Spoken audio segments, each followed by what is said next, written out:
He mastered the dark without turning to it. She left the Jedi Order and became stronger for it. But what really makes someone the greatest Jedi of all time? Is it power, purpose, or the legacy they leave behind? These are the top 10 Jedi of all time. First up, at number 10, Ki-Adi-Mundi, Plo Koon, tie.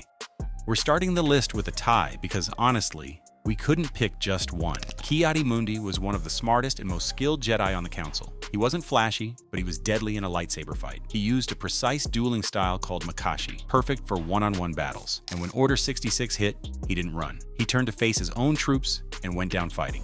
Plo Koon was calmer, quieter, but just as strong. He was the Jedi who found Ahsoka Tano and brought her to the temple. He also used electric judgment, a rare light side version of Force lightning.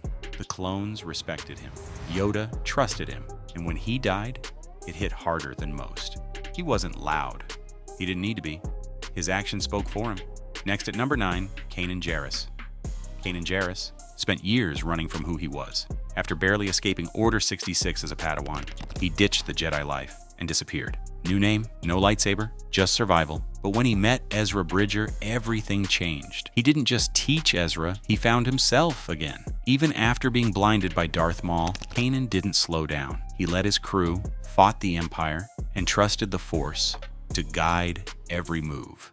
He trained Sabine with the Darksaber, took on Inquisitors, and stood toe-to-toe with Thrawn's forces without flinching. Kanan didn't choose to be a Jedi again. He earned it, every step of the way. Now at number 8, Ahsoka Tano. Started out as the snarky kid tagging along with Anakin, but by the end, she was leading battles, outsmarting Sith, and redefining what it meant to be Jedi. She wasn't just a fighter, she was fearless. She took on Maul, beat him on his own turf, and survived the crash of a Star Destroyer with nothing but grit and timing. She walked away from the Jedi Order not because she stopped believing in it, but because she believed in something better. And even outside the temple, she kept fighting. Against Inquisitors, against Vader, against the idea that you had to follow rules to do what's right. Ahsoka didn't need a title. She became a Jedi in every way that counted. Let's move on to number 7, Qui-Gon Jinn. Qui-Gon Jinn followed the Force, not the rule book. While the Council debated, he acted. He saw the bigger picture, sensed the future before it arrived. That's why he fought to train Anakin. He believed in the boy when no one else did. He didn't survive his duel with Maul, but his legacy didn't end there. Qui-Gon was the first to unlock the path to immortality through the Force. He cracked a secret no Jedi had before. He taught Yoda. He guided Obi-Wan. And without him, the Jedi's greatest teachers would have vanished with death. Qui-Gon's power wasn't in his saber, it was in what he left behind. Next, number 6, Rey Skywalker. Rey didn't grow up in a temple. She didn't have a master waiting to train her. She had a staff, a helmet, and a desert full of wreckage. But the Force found her anyway. She picked up a lightsaber and kept going.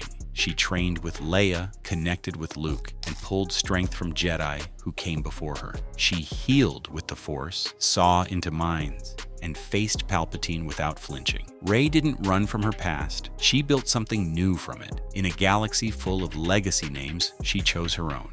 Rey Skywalker, a Jedi, born from nothing, who saved everything. Moving on to number 5, Mace Windu.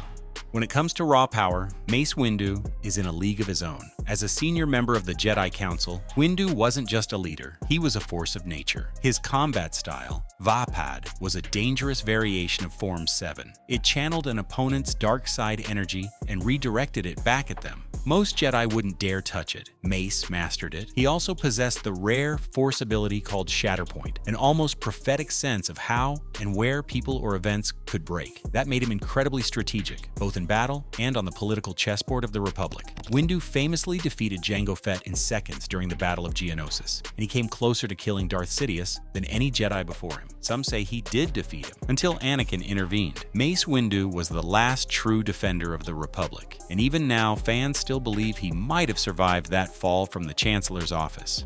If he ever returns, the galaxy better be ready. Now, at number 4, Obi-Wan Kenobi. Obi-Wan Kenobi was never the most gifted Jedi. He didn't have Anakin's raw power or Yoda's centuries of experience, but what he did have was unwavering discipline, sharp intuition, and a deep understanding of the Jedi Code. And when it counted, Obi-Wan always showed up. He trained under Qui-Gon, he mentored Anakin, he helped raise Luke. Every major Jedi turning point of the Skywalker saga has Obi-Wan somewhere in the background, guiding the story forward. He defeated Darth Maul not once, but twice. He took down General Grievous during the Clone Wars, and he held his own against Anakin at the height of his power on Mustafar.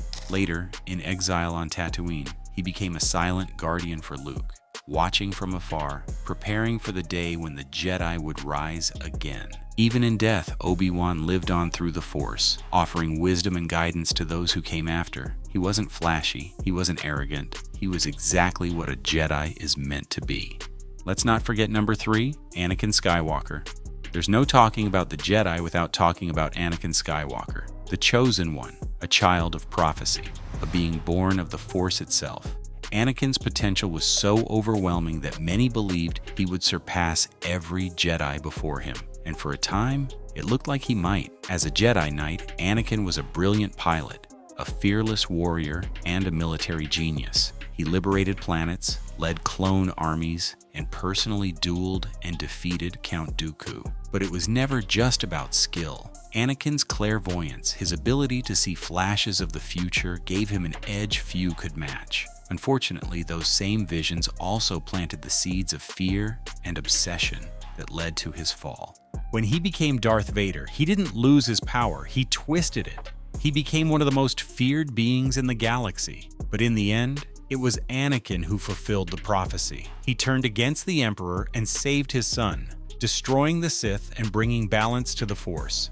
And even in death, Anakin returned to the light, guiding those who came after. His story is one of tragedy, power, redemption, and legacy. And at number 2, Yoda.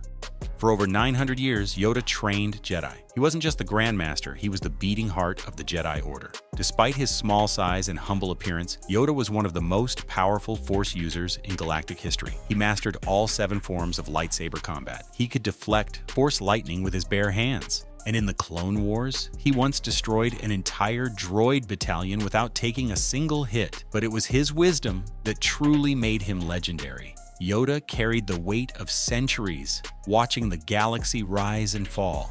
He tried to guide the Council through a time of growing darkness, but even he couldn't stop the rise of the Sith. After Order 66, he went into exile, not out of fear, but reflection. He knew the Jedi had lost their way. On Dagobah, he trained Luke Skywalker, passing on the last remnants of the old ways. Yoda didn't just teach how to fight, he taught how to live. And in the end, like Qui-Gon before him, he became one with the Force, offering hope and light to generations yet to come. Finally, at number 1, Luke Skywalker went from moisture farmer to myth. No fancy training, no ancient bloodline, just a spark of hope and a call to something greater. He flew into the Death Star trench and didn't miss. He walked into Jabba's palace like he owned it. He stood before the Emperor and chose mercy over power. And when the galaxy needed him again, he showed up. Not with a blade, but with belief.